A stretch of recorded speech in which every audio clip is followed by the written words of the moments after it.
This is the Jeanine Pirro Show.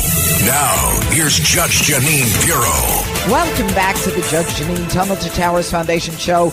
Joining us now is a former chief counsel for nominations, U.S. Senate Committee on the Judiciary, Mike Davis. Please join me in welcoming Mike to the Judge Jeanine Tunnel to Towers Foundation Show. Look, you all know Mike. You know I love him. You know he's really smart. That's enough. Now, Mike, I know it's Sunday, but I am still in shock from the debate. I mean, just hit me with your first thought. Joe Biden is a disaster for Democrats, and he's always been a disaster. We've always known that, but I think the American people just found out at that last debate how utterly incompetent this guy is. Not only is he incompetent as a matter of policy, he's mentally incompetent. And this is, if you're hearing it from the Democrats every day since this debate, they're looking for Plan B. Yeah, well, you know, look, there was a lot of reaction the next day on Friday morning. I mean, even Peggy Noonan says this amounts to elder abuse, which I've been saying for 2 years now. And the New York Times calls for him to withdraw. You know, he mumbled his way through the whole thing. It was shocking. All of a sudden, the mainstream media is like, oh, we have a problem. Mike, you and I and everybody else knew we had a problem a long time ago. Why all of a sudden? How were they able to hide this from us? Well, they were able to hide this in 2020 because they used COVID as their excuse. Joe Biden couldn't even fill his COVID circles. And remember, Judge, as you know, when you're the president of the United States, you're getting the best, most breakthrough medical care on the planet. The military will give you experimental drugs and experimental treatments. I mean, just imagine how bad this guy is. If that's the best performance Joe Biden had after he took a week off prior to this debate to prepare for this debate physically and mentally, and he was still that big of a disaster. I mean, we have a big problem here. This is so much bigger than partisan politics. Our president of the United States is not up to the job mentally and physically. Well, and you know, the sad part about it is that the mainstream media has covered it. They've covered it for years. I've been saying it for years. This whole idea that they wanted to protect this man shows you how the Democrats and the mainstream media are all about power. They don't care about us. But we have this guy, he walked out on stage, Mike Davis, and he looked like a corpse. It reminded me of the Nixon-Kennedy debate. Remember, Nixon was sweaty. He had his shadow on his face, and, you know, Kennedy looked vibrant. It was the same. Joe Biden, as I understand it, had a lot of trouble even getting off the stage. And it's frightening what's going on and how they've prevented us from, you know, finding out what's going on in the White House. He's so energetic when he's with us. We can't keep up with him. They lie. They don't care about us. Yeah, and what the hell is Jill Biden doing here? She knows that her husband is not up to the job. She knows that her husband had her drug-addled son, Hunter, served as the bagman for tens of millions of dollars in foreign corruption from China, Russia, Kazakhstan, Ukraine, Romania, every trouble spot around the world, it seems had every Biden except for the granddaughter who they don't claim on their table. Joe knows that Joe Biden is corrupt. Jill knows that Joe Biden is not up to the job. And then she goes out there after that debate and leads him off the stage like a lost puppy, and then goes out there to the press and says that she's proud that essentially he can finish his sentences. How pathetic is Jill Biden? Yeah, well, I've said for several years, Mike, that this woman is evil, that Joe Biden deserves the ability to go to the beach house and relax, And she is so desperate for power and all the accoutrements that come with it that she's not going to let that happen. They're going to make sure that they live the life of power and luxury that they could never live on a senator's salary. But Mike, one of the things that was so disturbing for me is that Trump was, talking about things, and Joe Biden then would come back and say specifically that people who voted for Donald Trump are a threat to democracy. Yeah, I mean, how shocking is that? Is the sitting president of the United States is saying that half the country, his political opponents' supporters, are a threat to democracy because they don't want to vote for this guy who is a disaster as the president of the United States. It sounds like the only threat to democracy here is Joe Biden, because he does not want to face President Trump on November 5th, 2024. We saw last night why, because he's not up to the job. He can't even debate. He can't even keep his thought process together. So what does he do? He wants to save democracy by putting the leading presidential candidate in prison for the rest of his life.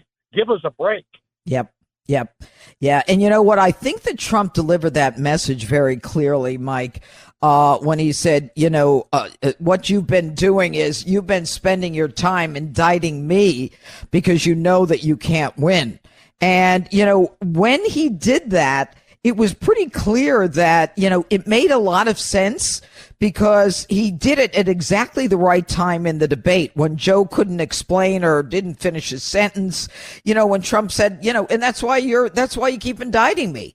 That you can speak about. You've got to stop me. I thought that Trump was very smart in the way he handled the questions. Everything came back to the border. And it's kind of interesting because everything does spin from the border, whether it's inflation, the economy, crime, or the ability of Americans to have the country that they want. The minority community is suffering because of the illegal immigrants coming in. Women are suffering because of illegal immigrants coming in. I thought Trump was very smart in the way he just kept going back to it and pulling out all of the problems that are a result of the border. Yeah, President Trump, obviously I'm a big Trump supporter, but I would say this, that was a masterful debate performance by President Trump. He was calm, cool, collected, in charge, substantive, smart. He was perfect in last night's debate. And Biden, on the other hand, was an utter disaster. Yeah, he was frightened. It was frightening. And I fear that when we talk about the fact, and Trump made it clear, he said Putin didn't attack. There was no problem when I was president. And, when you were there, he went into Ukraine. And, the Middle East was at peace. And he's right. When Donald Trump was president, there was peace in the Middle East for like the first time in 2,000 years. And, and then Joe Biden comes in and all hell breaks loose. Because everybody knows he's not going to do anything. Everybody knows that he is inept. And everybody knows he's a man who's for sale. And that's the sad part. Mike, what do you think the Democrat Party is going to do now? Well, you heard after the debate, and it continues several days after the debate, that they want to throw Biden overboard. The problem is that it's not exactly easy to do that because you can't just transfer the money between the campaigns and the candidates. Who do they bring in? Do they bring in Michelle Obama? Do they bring in Hillary Clinton? Do they bring in Gavin Newsom? And frankly, at this point, President Trump is unstoppable. It doesn't matter who they bring in. The American people see that the Biden economy is a disaster, and this Biden lawfare and election interference is Republican-ing, and people are outraged by it. Yeah. You know what? The average American, and that's what's so sad about this, doesn't seem to be the person that Joe Biden or any of the Democrats or even the mainstream media are concerned about. And that is very disappointing. It really is. It's shocking to me. There's a certain naivete that I have. I want to believe that our president, was working on behalf of the American people for the betterment of us as opposed to for himself. And they keep trying to put that moniker on Donald Trump when the truth is the moniker is on Joe Biden. It's not about the American people. It's about him and his wife and his family. So going forward, if they can't transfer the money, what can happen at the convention? How would that occur?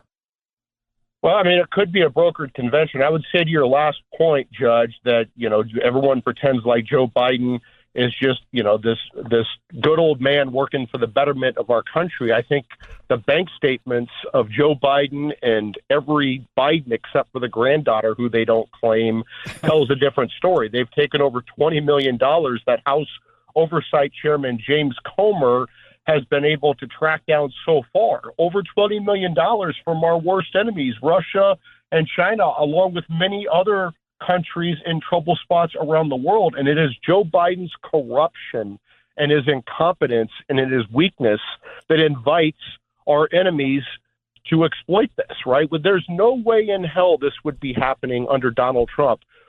President Obama put Vice President Biden in charge of Ukraine. Putin smelled Biden's corruption and weakness and took Crimea. We had 4 years of peace and prosperity under Trump. Biden's back. Putin wants the rest of Ukraine. $200 billion we're going to spend on Ukraine because of Biden's incompetence. Yeah, and but let's talk about if he is at the top of the ticket. Everybody going down and below him on the ticket. The Democrats are panicked right now. How is it going to happen? You talk about a brokered convention, maybe bringing in Michelle Obama. Who knows? But Kamala Harris is not going to go quietly into the night. Hopefully she doesn't, because as a Trump-supporting Republican conservative, I just want to sit back and eat popcorn now between now and November 5th, because I'll tell you what, Judge, I was watching CNN for the first time in a long time last night, and I thought I would hate it. We all were. And after the continued meltdown after this debate on last week, it's just unbelievable. I can't stop watching CNN over the last several days because they're melting down. Yep. Well, you know what? What they're saying is the truth. They know he lost the debate. The Dems tore him down, calls for him to withdraw. They knew he mumbled and fumbled. Can you imagine Generation, Z saying, yeah, I'm going to vote for this guy. He's the guy that I want.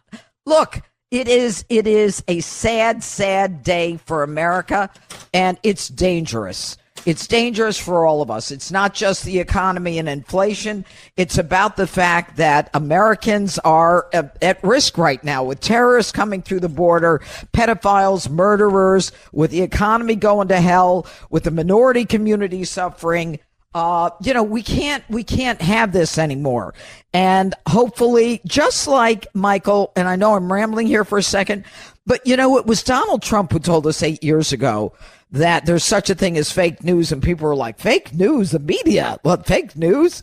And now we know that there are fake candidates. And as Hogan Gidley said a few minutes ago, he said, Joe Biden is a shell of a man. And he's so right. I used to call him the Trojan horse. He was just that fake, who brought in all these progressives with him and unloaded them when he moved into the White House. But this is a very dangerous time. And their need for power is something that is dangerous for all of us. Yeah, before Biden was the Obama Democrats' useful idiot, he's no longer useful, right? And so what do we have left? And I would say this election is a referendum on Joe Biden and his disastrous policies. He's opened this border. We have this Biden crime with rapes and kidnappings and murders and so many other violent crimes.